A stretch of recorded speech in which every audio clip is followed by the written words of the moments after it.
자카르타 연합의 아름다운 아침입니다. 다 함께 사도신경으로 신앙 고백하겠습니다. 전능하사 천지를 만드신 하나님 아버지를 내가 믿사오며 그 외아들 우리 주 예수 그리스도를 믿사오니 이는 성령으로 잉태하사 동정녀 마리아에게 나시고 본디오 빌라도에게 고난을 받으사 십자가에 못 박혀 죽으시고 장사한 지 사흘 만에 죽은 자 가운데서 다시 살아나시며 하늘에 오르사 전능하신 하나님 우편에 앉아 계시다가 저리로서 산자와 죽은 자를 심판하러 오시리라. 성령을 믿사오며 거룩한 공회와 성도가 서로 교통하는 것과 죄를 사하여 주시는 것과 몸이 다시 사는 것과 영원히 사는 것을 믿사옵나이다. 아멘. 제 21장. 내 하나님 여호와께서 내게 주어 차지하게 하신 땅에서 피살된 시체가 들에 엎드러진 것을 발견하고 그 처죽인 자가 누구인지 알지 못하거든 너희의 장로들과 재판장들은 나가서 그 피살된 곳의 사방에 있는 성읍의 원근을 잴 것이요 그 피살된 곳에서 제일 가까운 성읍의 장로들이 그 성읍에서 아직 부리지 아니하고 멍에를 매지 아니한 암송아지를 취하여 그 성읍의 장로들이 물이 항상 흐르고 갈지도 않고 씨를 뿌린 일도 없는 골짜기로 그 송아지를 끌고 가서 그 골짜기에서 그 송아지의 목을 꺾을 것이요 레위 자손 제사장들도 그리로 갈지니 그들은 네 하나님 여호와께서 택하사 자기를 섬기게 하시며 또 여호와의 이름으로 축복하게 하신 자라. 모든 소송과 모든 투쟁이 그들의 말대로 판결될 것이니라. 그 피살된 곳에서 제일 가까운 성읍의 모든 장로들은 그 골짜기에서 목을 꺾은 암송아지 위에 손을 씻으며 말하기를 우리의 손이 이 피를 흘리지 아니하였고 우리의 눈이 이것을 보지도 못하였나이다. 여호와여, 주께서 속량하신 주의 백성 이스라엘을 사하시고 무죄한 피를 주의 백성 이스라엘 중에 머물러 두지 마옵소서 하면 그 피 흘린 죄가 사함을 받으리니 너는 이와 같이 여호와께서 보시기에 정직한 일을 행하여 무죄한 자의 피 흘린 죄를 너희 중에서 제할지니라. 내가 나가서 적군과 싸울 때에 내 하나님 여호와께서 그들을 내 손에 넘기심으로 내가 그들을 사로잡은 후에 내가 만일 그 포로 중에 아리따운 여자를 보고 그에게 연연하여 아내를 삼고자 하거든 그를 네 집으로 데려갈 것이요 그는 그 머리를 밀고 손톱을 베고 또 포로의 의복을 벗고 네 집에 살며 그 부모를 위하여 한 달 동안 애곡한 후에 내가 그에게로 들어가서 그의 남편이 되고 그는 네 아내가 될 것이요 그 후에 내가 그를 기뻐하지 아니하거든 그의 마음대로 가게 하고 결코 돈을 받고 팔지 말지라.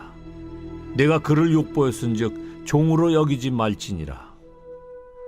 어떤 사람이 두 아내를 두었는데 하나는 사랑을 받고 하나는 미움을 받다가 그 사랑을 받는 자와 미움을 받는 자가 둘 다 아들을 낳았다 하자. 그 미움을 받는 자의 아들이 장자이면 자기의 소유를 그의 아들들에게 기업으로 나누는 날에 그 사랑을 받는 자의 아들을 장자로 삼아 참장자 곧 미움을 받는 자의 아들보다 앞세우지 말고 반드시 그 미움을 받는 자의 아들을 장자로 인정하여 자기의 소유에서 그에게는 두 몫을 줄 것이니 그는 자기의 기력의 시작이라. 장자의 권리가 그에게 있음이니라.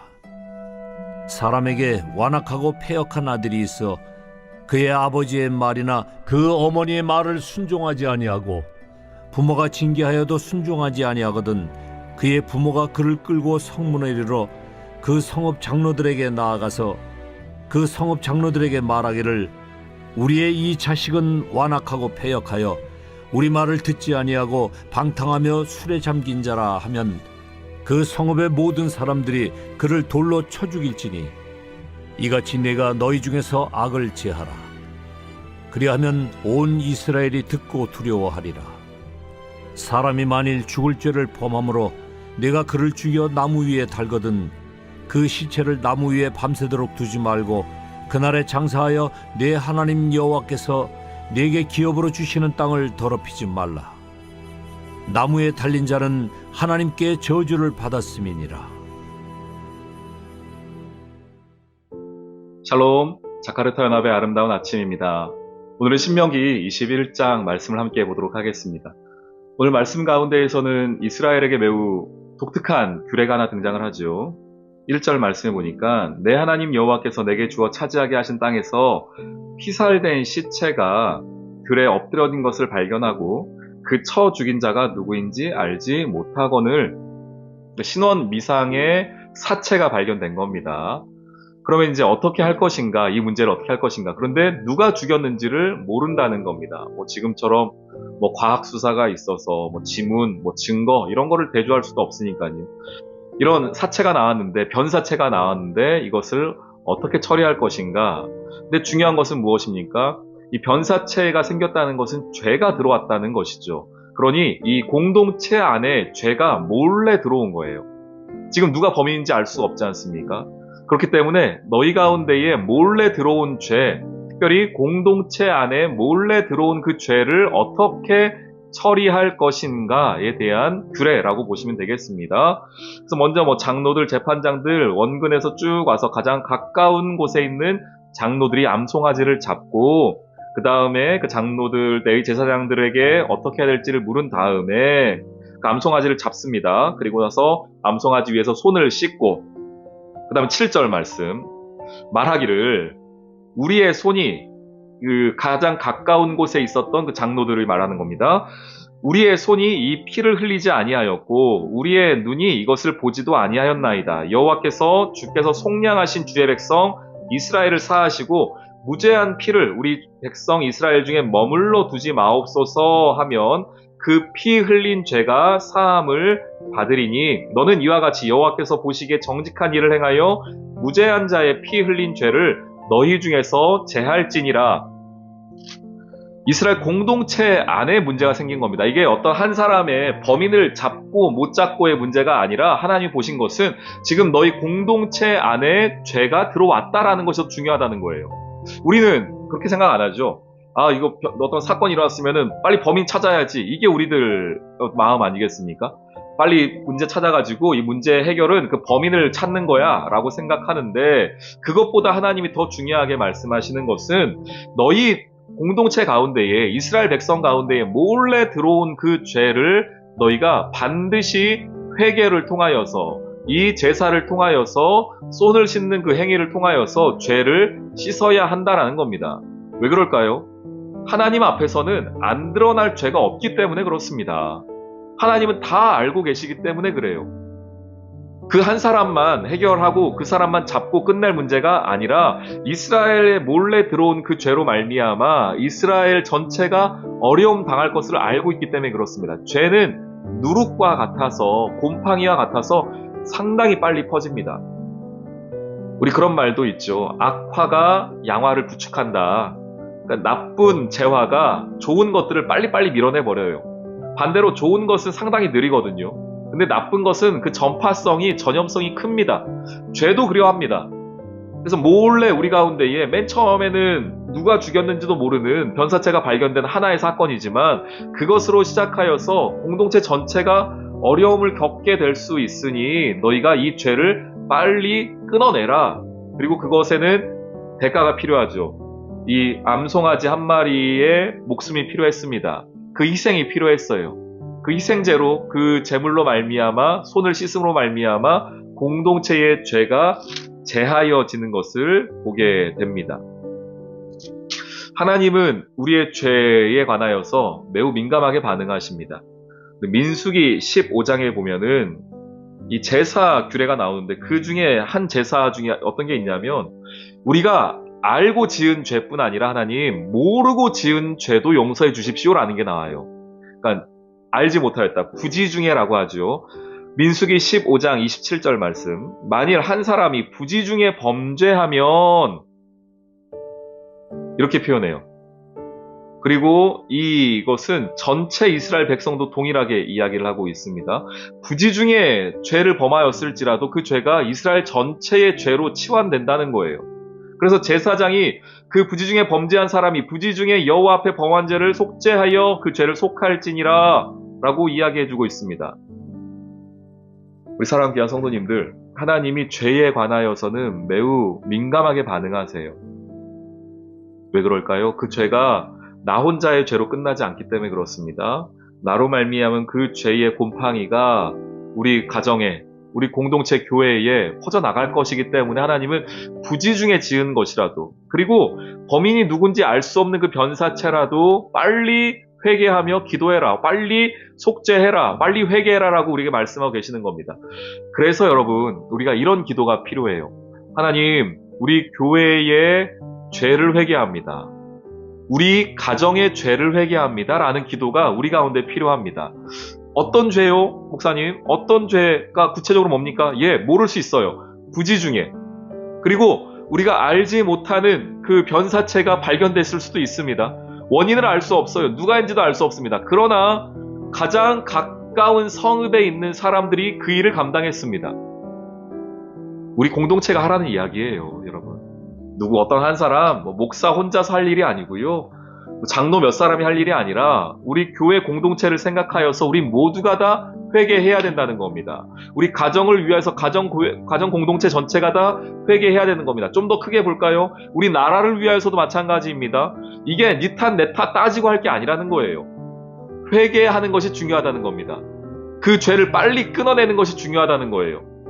누가 잘못했느냐 책임 소재를 따져가지고 그것을 범인을 밝히는 것보다 더 중요한 것은 가장 가까운 성읍에 있는 자들이 그 암송아지를 제사로 말미암아 그 위에 손을 씻음으로 말미암아 그 회개로 말미암아 빨리 그 죄를 끊어내라는 것이 하나님의 명령이십니다.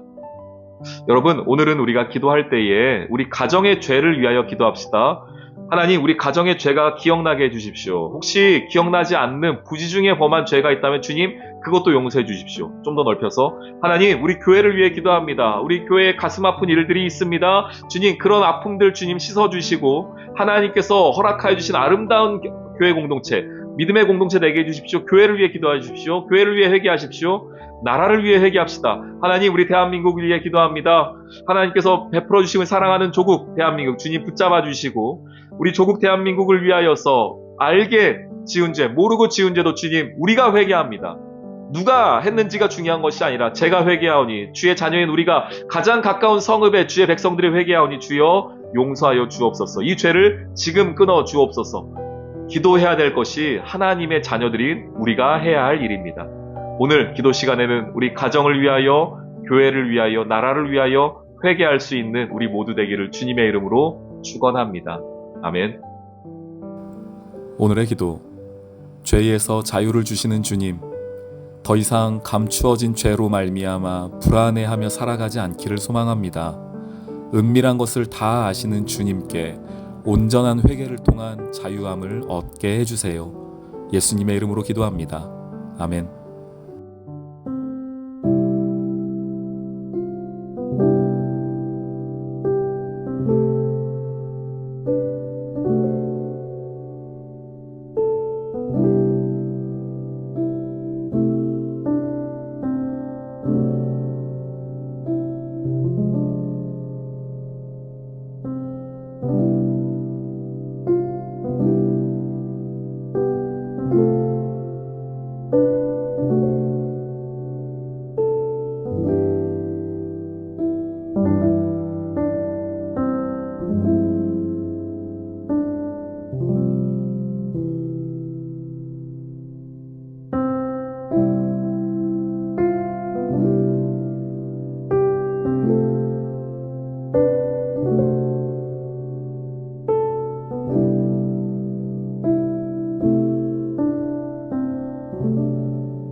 주